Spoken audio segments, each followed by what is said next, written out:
It was a night like any other at Roosevelt High School. The senior party was in full swing in the gym, but a group of 5 students decided to venture where no one else dared to go: the basement. The flickering, dim lights cast shadows that seemed to move on their own, and the damp, heavy air made every breath feel like an effort. That's when they saw it. An old door covered in strange symbols and rusted chains. A faded sign hanging on the door read simply, "Do not enter." Lucas, the bravest of the group, couldn't resist. "It's just an old door," he said, picking up an iron bar from the floor. With a few strikes, the chains broke. The door creaked as it opened, and a cold breeze rushed out, silencing everyone all at once. Something was wrong. Very wrong. Roosevelt High School wasn't an ordinary school. Built over 100 years ago, it carried a history as dark as its ancient walls. Unexplained accidents, mysterious disappearances, and rumors of a forbidden room were part of the local folklore.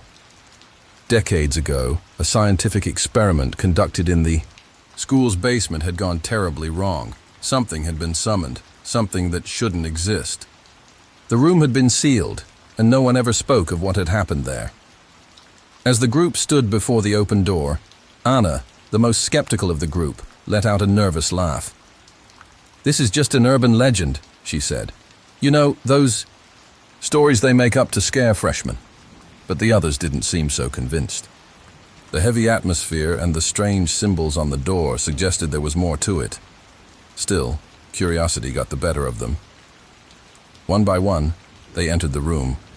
The cracked walls and symbols drawn on the floor seemed to tell a story no one wanted to hear.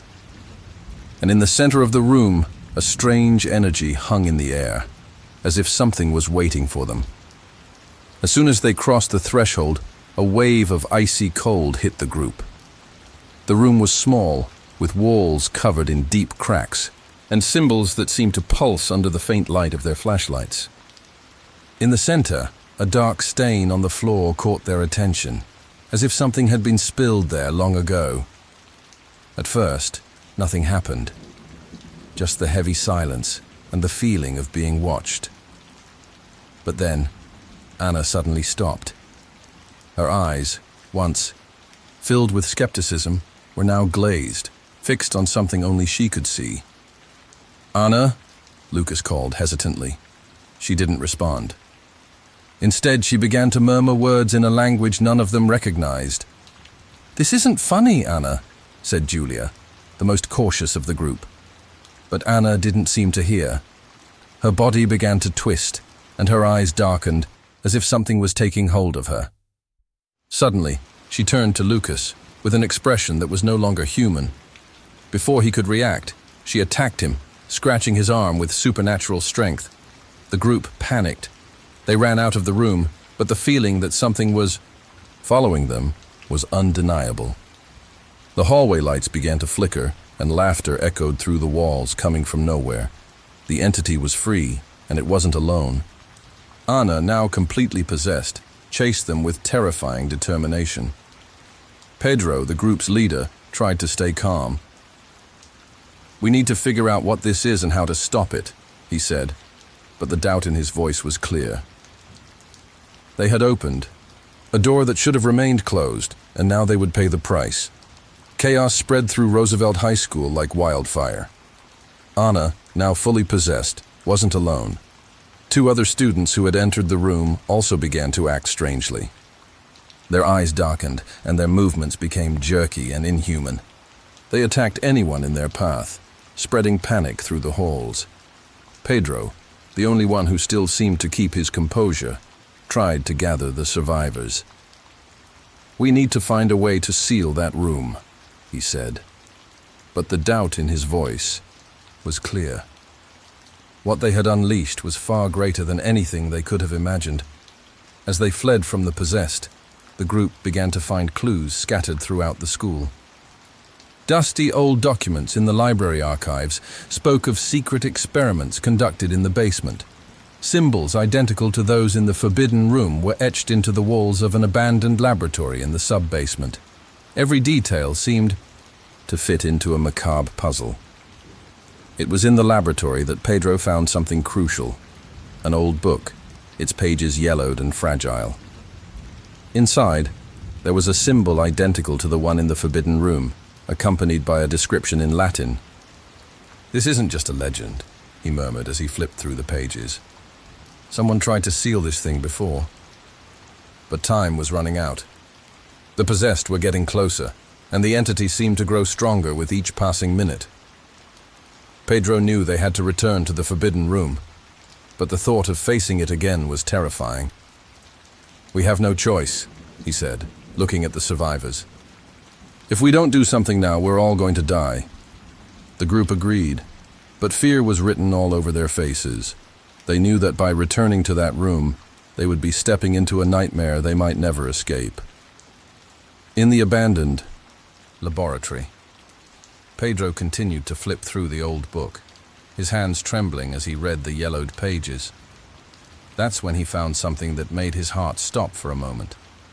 A diary, hidden between the pages of the book.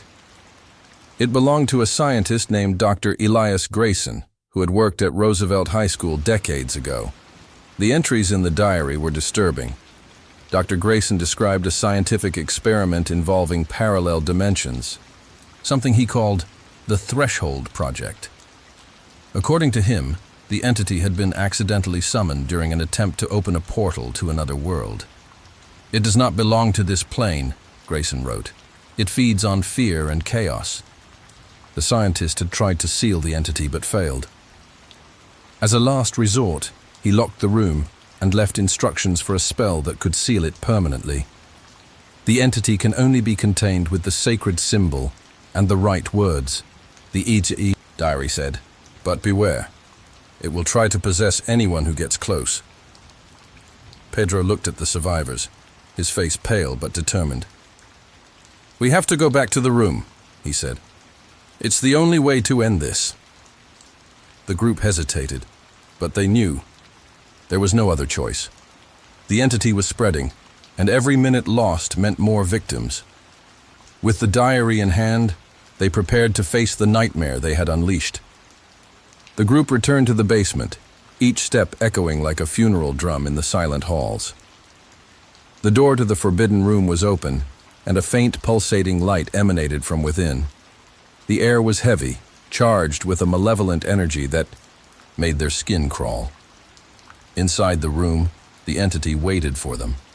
Anna and the other possessed were there, their bodies twisted at impossible angles, their eyes pitch black and fixed on the group.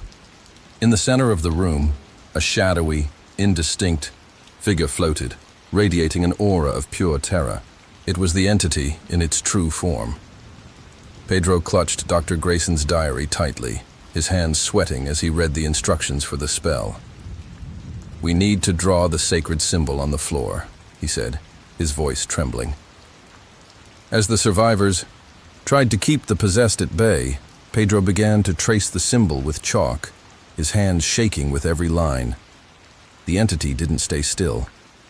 It moved toward Pedro, its presence suffocating. The possessed attacked with brutal force, but the group fought with everything they had. Julia was knocked down but managed to get up in time to push one of the possessed away. Pedro began to recite the words of the spell, his voice echoing through the room. The entity roared, trying to possess him, but he resisted, focusing on the words. The symbol on the floor began to glow, and the entity was pulled into it, its distorted form writhing in agony. With a deafening crash, the door to the room slammed shut, and silence fell. The entity had been sealed. For now, the group breathed. A sigh of relief, looking at the sealed door. The forbidden room was quiet again, and the possessed collapsed to the floor, unconscious but alive. It seemed the nightmare was over.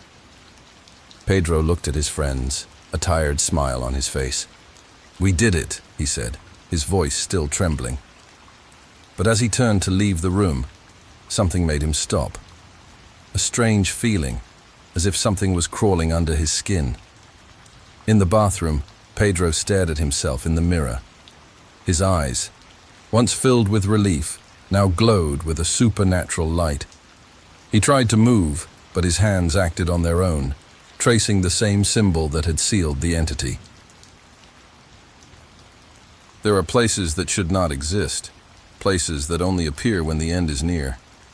It was an ordinary hallway, like any other in a school. White walls, closed doors, the smell of cleaning products. But suddenly, the lights flickered.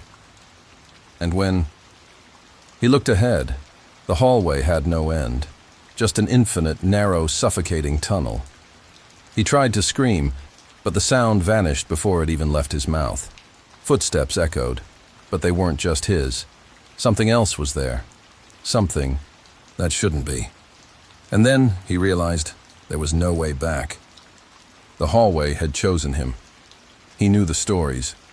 Everyone at school did. Decades ago, a student had gotten lost in a hallway that never ended. She was never found. Since then, the hallway would appear to some, without warning, without explanation. And those who saw it disappeared. No one knew where they went. No one knew why. But there was one rule. If you saw the hallway, it was already too late. He always thought it was just a legend, a story to scare freshmen.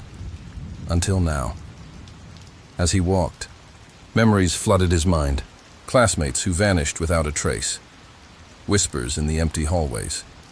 Fearful glances from teachers. It all made sense now. The hallway wasn't just a place, it was a warning. And he was trapped in it. He started to run. Desperate. The walls seemed to move. Stretching.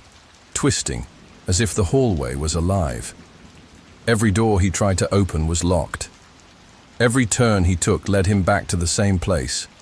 And then, the visions began. Shadows crawling in the corners.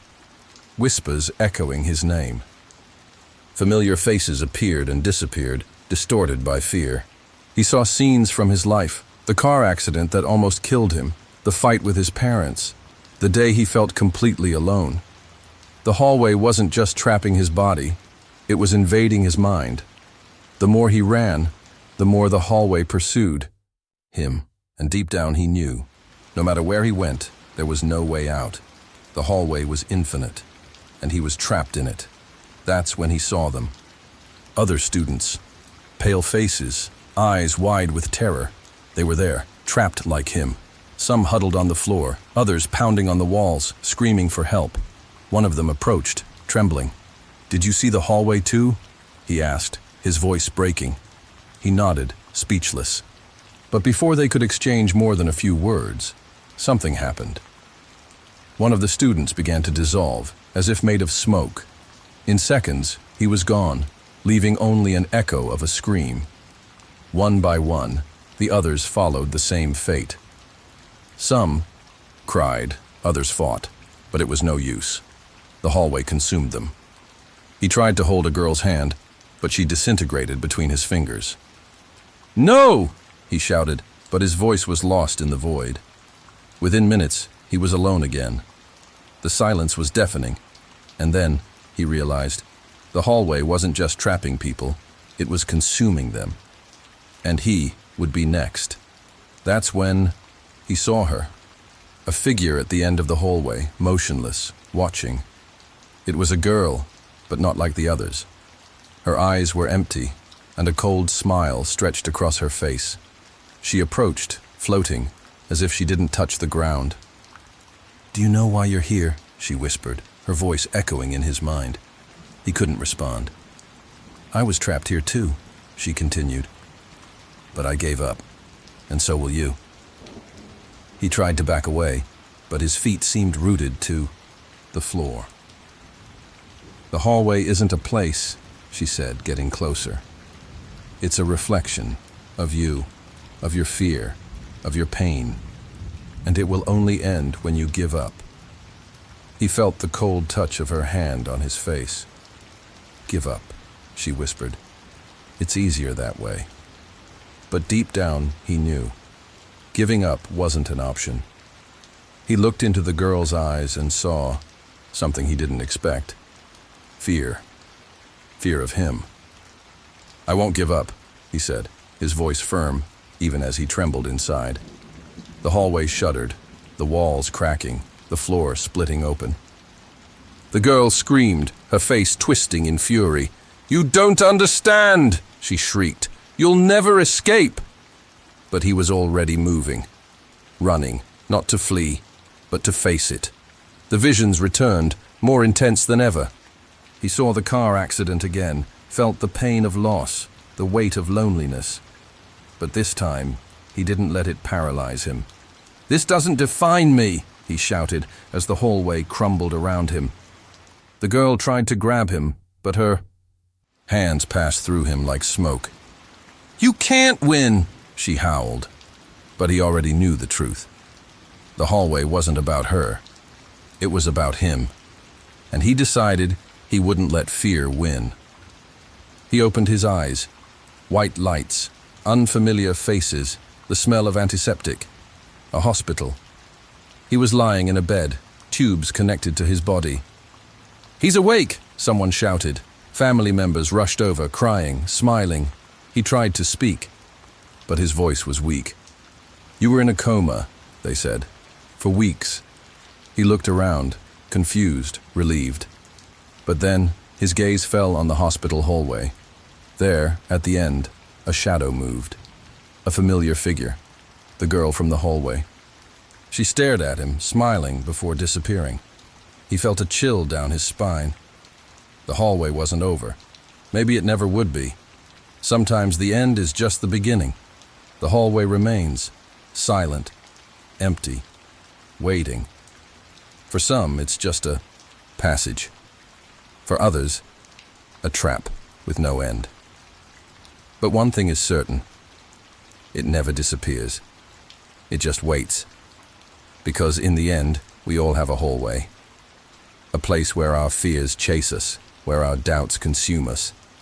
And the only question left is, will you run or will you face it? The hallway is always there, and it never forgets. It was an ancient board game, covered in a thick layer of dust.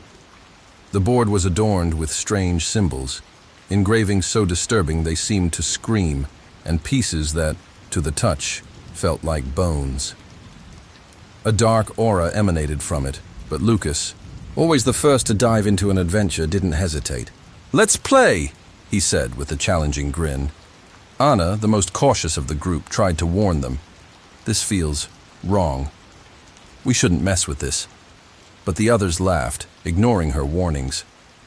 When they placed the pieces on the board, something strange happened.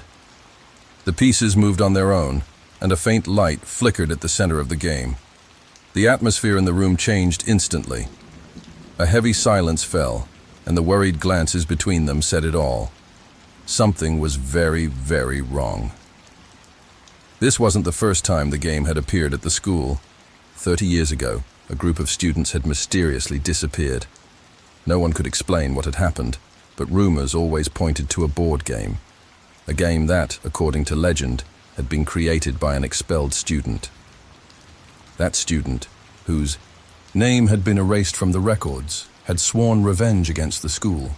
He had created the game as a curse, a trap for anyone who dared to play it. But of course, the students of today didn't know that. To them, it was just a legend, a story to scare the freshmen. "Oh, come on, Anna," Lucas laughed as the pieces continued to move on their own. "It's just an old game." But Anna couldn't shake the feeling that something was wrong. And she was right. Suddenly, the door to the game room slammed shut with a loud bang. The lights flickered, and the air turned icy. The students looked at each other, trying to stay calm, but fear was already taking hold. The first challenge of the game had been activated. A net appeared out of nowhere, trapping Pedro, the quietest of the group. He screamed, trying to break free, but the net tightened until he disappeared. "Pedro!" Anna shouted, running to where he had been. But there was nothing there, just an echo of his scream. Panic set in. They tried to stop the game, but the board wouldn't allow it. The pieces kept moving, as if they had a life of their own. "What's happening?" Lucas asked, his voice trembling. That's when they realized There was no way to stop. The game had its own rules, and they had to complete every round to survive. But each challenge was deadlier than the last. Anna looked at the board, where the pieces were rearranging themselves, preparing for the next move. "This isn't a game," she whispered. "It's a trap." And she was right. The game wasn't just a game. It was a curse, and they were trapped in it. The only way out was to keep playing, but with each round, the danger grew, and the worst was yet to come. The remaining students, Lucas, Anna, João, and Marina, moved on to the next challenge, but the game began to seep into the reality around them. The second challenge took them to a dark hallway in the school, a place none of them recognized. The walls seemed to stretch, and the floor creaked beneath their feet. Suddenly, a creature emerged from the shadows, something that wasn't human but wasn't animal either. It was just wrong. "Run!" João shouted, grabbing Anna's hand. The creature chased them, its footsteps echoing like thunder. Anna was almost caught but managed to escape, stumbling through a door that slammed shut behind them. But the game gave no respite. The next challenge was a deadly riddle. A cold, impersonal voice echoed in the air. "Answer correctly, or the price will be your life." Lucas, ever confident, tried to solve the riddle, but he got it wrong. The wall behind him opened, swallowing him into a dark abyss. His scream echoed, and then silence. "Lucas!" Marina cried, but there was no time to mourn. The game seemed to adapt to their every move, making the challenges more unpredictable and dangerous. The entire school began to transform, with hallways twisting into mazes and rooms closing behind them. Marina was next. She tried to solve a challenge involving mirrors, but the reflection she saw wasn't her own. Something reached out from the mirror and pulled her in. Now, only Anna and João remained. They looked at each other, knowing the worst was still to come. The game wouldn't stop until everyone was dead, or until someone won it. Anna and João find clues about the game's origin while trying to survive. Desperate, Anna and João ran to the library, the only place that still felt safe. It was there that they found a dusty journal hidden behind a pile of old books. "Look at this," Anna said, flipping through the pages. It was the journal of the expelled student, the creator of the game. He had been wronged by the school and had sworn revenge. The game was his curse, a trap to punish anyone who dared to play it. "There's a final rule," João read aloud. "The game can only be won if someone completes all the challenges, but the winner must sacrifice something of value." Anna looked at João, her eyes filled with fear. "What are we going to do?" João took a deep breath, determined. "I'll win the game, no matter the cost." João faces the final challenge, where the malevolent entity embodying the expelled student appears. The final challenge took them to a dark hall, where a shadowy figure awaited them. It was the expelled student, or at least what remained of him. His form was distorted, like a living shadow, and his eyes burned with hatred. "You want to win the game?" the entity whispered, its voice echoing like an icy wind.